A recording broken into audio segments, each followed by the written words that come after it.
hindi na ako makaka-enroll. Tingnan na ako sa pag-aaral.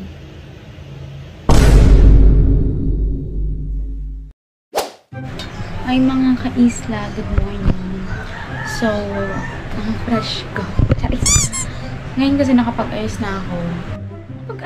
Nakapag-prepare na ako kasi ang errands ko today ay pupunta ako sa school para mag-enroll ulit. So, ilang araw na ako enroll ng enroll. Kasi, chika ko muna yung nangyari. Ay, hindi. Bihis muna ako. So, I'll be back, guys. Wait. So, guys, ang pangit ng angle ko dun sa isang vlog ko. So, ulitin ka na lang. So, ganito kasi yung nangyari. Nag-promissory note ako dahil ganito. Nagkaroon kasi ng regulation. Basta yung nagkaroon kasi ng parang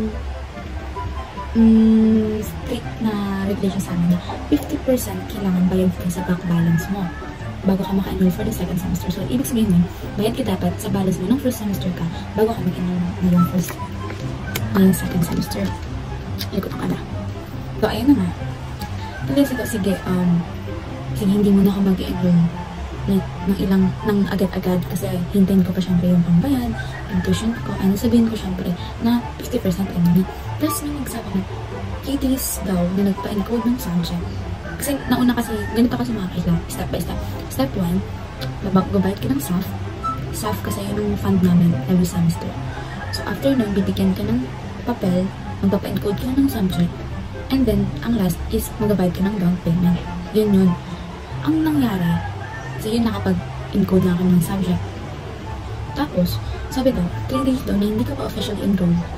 Sabi daw, hindi ka daw, ay aalisin ka daw sa section. So, nag-worry kami kasi yung section na napili namin, which is A, ang ganda ng schedule niya, unlike ng B. Dati kasi B kami, and 1 week talaga siya class. 1 week siya may pasok. Tapos, ito na, ganyan. So, ang sabi ng friend ko, sabi niya, ganito yung gawin natin kasi may balance na siya. Yung ginawa ng mga kaibigan niya, yun yung din gagawin niya, which is 3K down payment sa enrollment fee and 1K sa back balance. Back balance, tapos may promise period. And then, pila na kami ng 2 PM. 2 PM din, guys. Hindi ka or 1 lang something. Kasi nagpila na. Ako kasi nauna sa kanya. So, pumila na ako. So, ilang oras na kami naghintay bago umabante yung pila. Tapos, nung umabante na, so, syempre matagal pa din yan kasi pipirma ka kasi syempre then nung about 4 before kami nag-stop muna ng ilang oras din kasi may kinausap yung yung nagpipirma.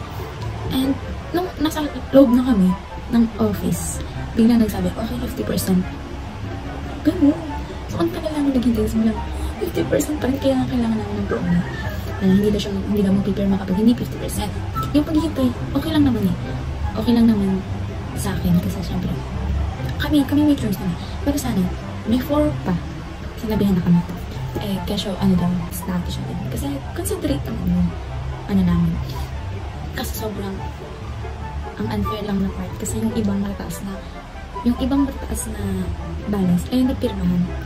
Ako, hindi naman ganun kataas siya. Oo, mataas, pero hindi naman ganun sa iba. Pinilman. So, sobrang sakit ng mga part. So, tawin na naman ako. So, heartbroken naman sa atin. Kaya yun yung naging system mga isla. Na, kung bakit, ganun. Ha? Sana naliwanagan ako. Sana bigyan ako ng lakas ng loob mag-vlog. Kasi alam ko pagpunta ko, mahihiya na naman ako. So, magdadala pala ako ng isang battery. Ito lang kayo.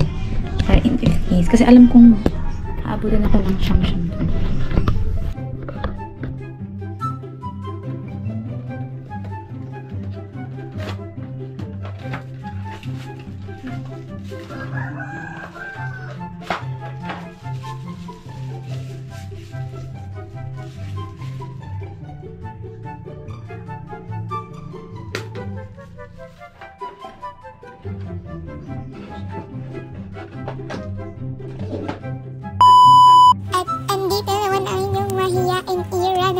vlogger.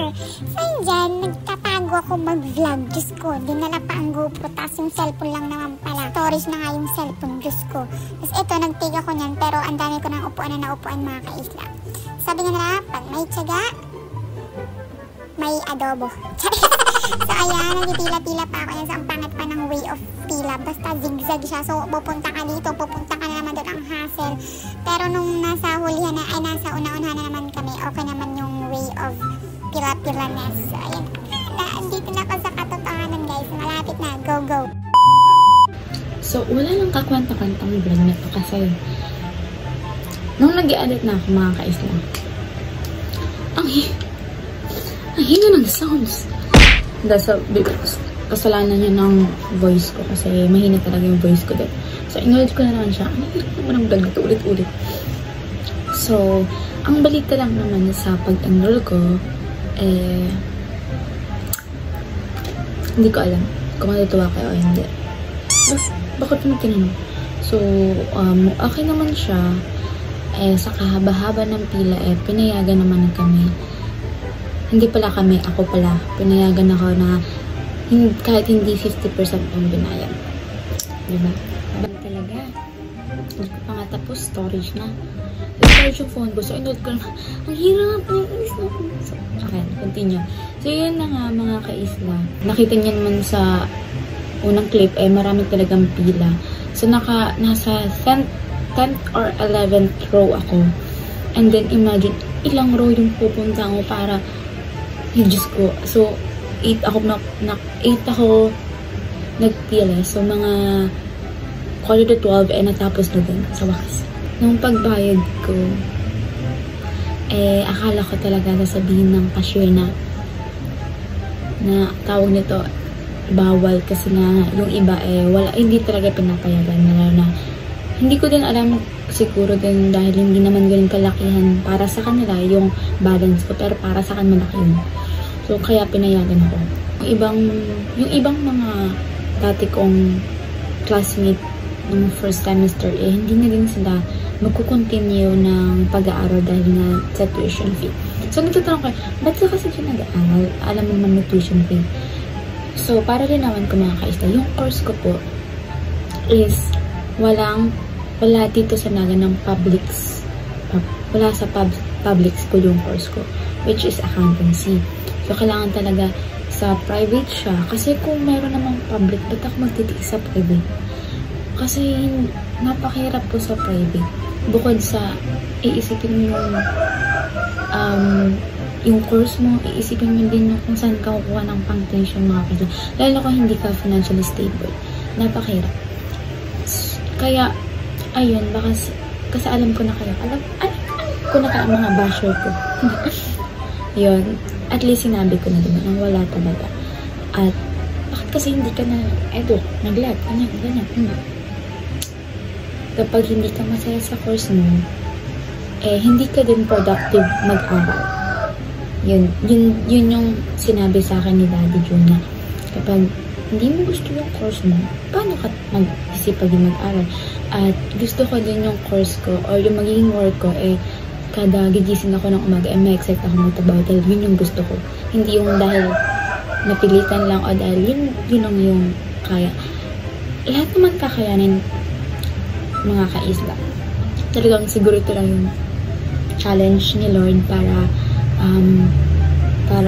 tawag nito, para talaga i-strive ako mag-aral. Back to the topic, nung nasa pila ko, may matandado na nakikiusap dun na kahit na 5K lang doon ibigay niya kasi yung balas ng anak niya ay 30K. Sabi niya, kahit 5K lang po kasi magkakapera naman daw in the end of the month. Yung cashier naman sabi niya, wala daw siyang karapatan para mag-agree or i-accept yun kasi baka daw kasi siya din yung mapagalitan. So, hindi ko alam kung pinayagan siya kasi alam ko naman maawin naman yung cashier. So, sana, di ba? Yun lang din naman yung mahirap kapag nag-aaral ka sa private. Pero alam ko, ngayon lang naman nag-stick yung school namin ng gano'n. Kasi nung last year, nakapag-enroll pa naman ako kahit may balance ako na. Hindi.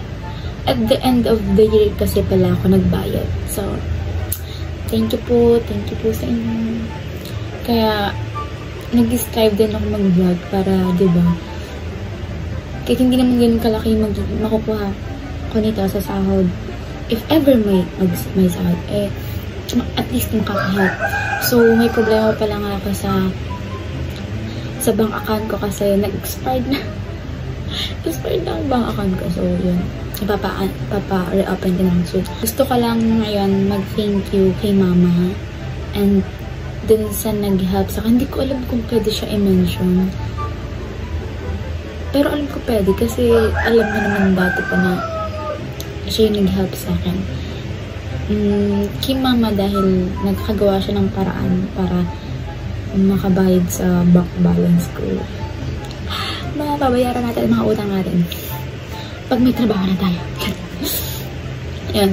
And syempre sa nag-help sa akin noon pa man, without kapalit, without hesitation, noon pa man mga kaibigan, very, very thankful ako sa tao nito.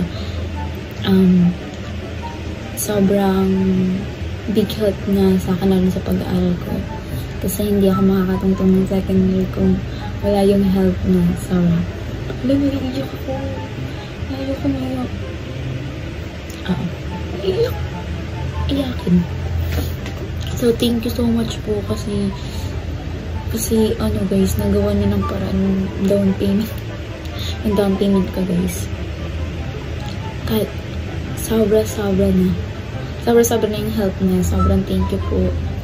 At I'll always be forever thankful and grateful having you in my life.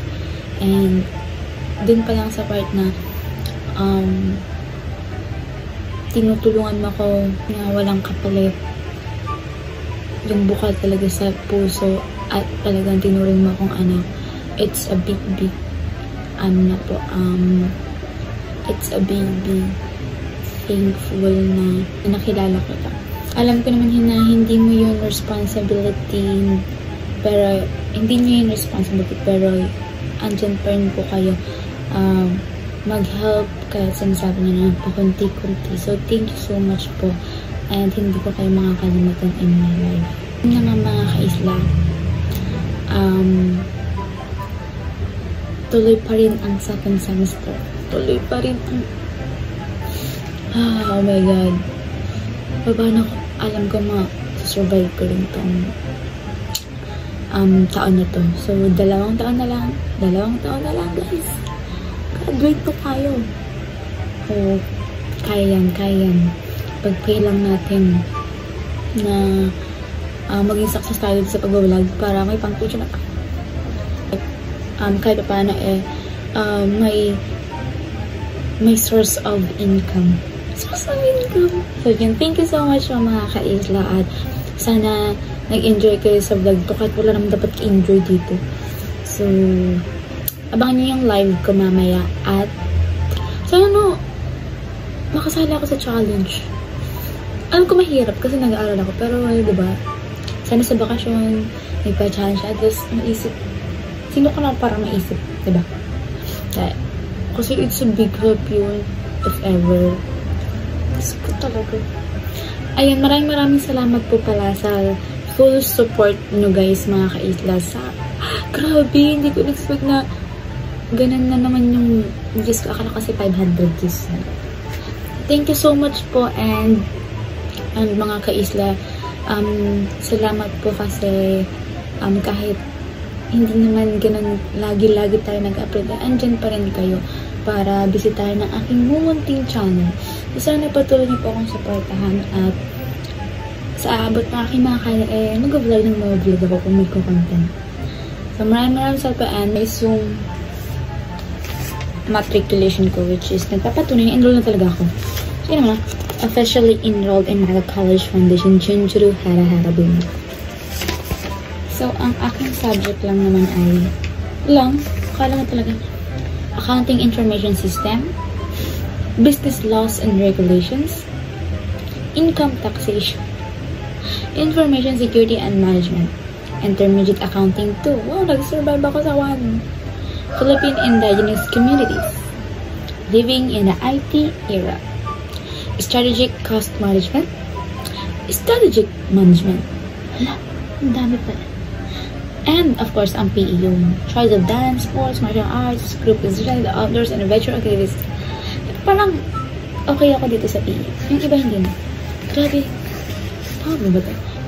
So, yung units ko is 29 units kasi hindi naman ako irregular. Yes! Thank you, Lord. Hindi ako irreg. And, mega love shoutout to all, to everyone. Kay Daddy June Spina TV, kay Tito Jerry Hunter Official.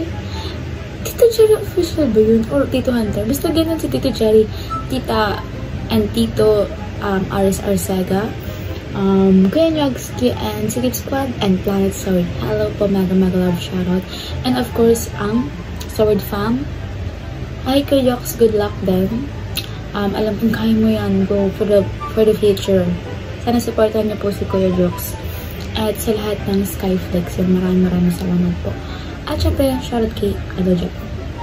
Shoutout din kay Sir Neil Nalasco, kay Sir Maldabo, kay Sir David Tulid, si Kuya Ruben Libuan. Sino ba?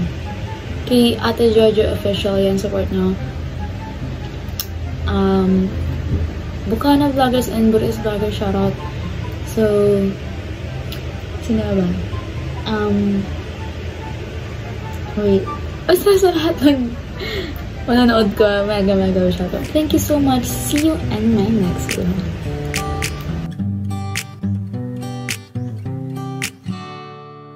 Grabe ka mo smile, maka in love and your eyes